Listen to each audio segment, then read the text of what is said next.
આગામી 30 તારીખે યોજાશે પાર્લામેન્ટરી બોર્ડની બેઠક અને મુખ્યપ્રધાનના નિવાસસ્થાને આ બેઠકનું આયોજન છે।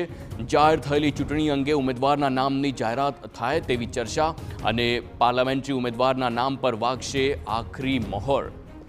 ત્યારે હાલ જે પ્રમાણેના સમાચાર આવ્યા છે, ચૂંટણી અંગે ઉમેદવારના નામની ચર્ચા થઈ શકે છે અને આવનારા સમયમાં મુખ્યપ્રધાનના નિવાસસ્થાને બેઠકનું આયોજન છે। આગામી 30 તારીખે યોજાશે પાર્લામેન્ટરી બોર્ડની બેઠક અને મુખ્યમંત્રીના નિવાસસ્થાને આ બેઠક મળશે, જેમાં ચૂંટણી અંગે ઉમેદવારના નામની ચર્ચા કરવામાં આવશે।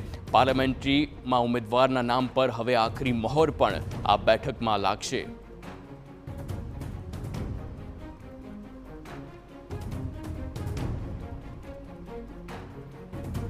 તો જે પ્રમાણે સ્થાનિક સ્વરાજની ચૂંટણી તેનું રણશીંગું ફૂંકાઈ રહ્યું છે। Political editor Kinjal Mishra phone line પર છે। કિંજલ, પાર્લામેન્ટરી બોર્ડની આ બેઠક મળવાની છે સીએમની અધ્યક્ષતામાં, વધુ વિગતો?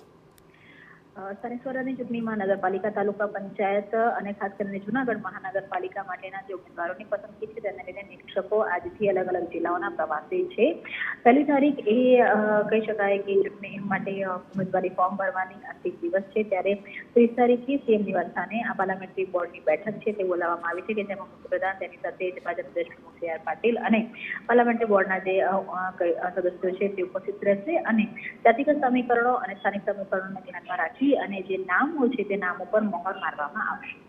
આભાર કિંજલ, સમગ્ર માહિતી બદલ।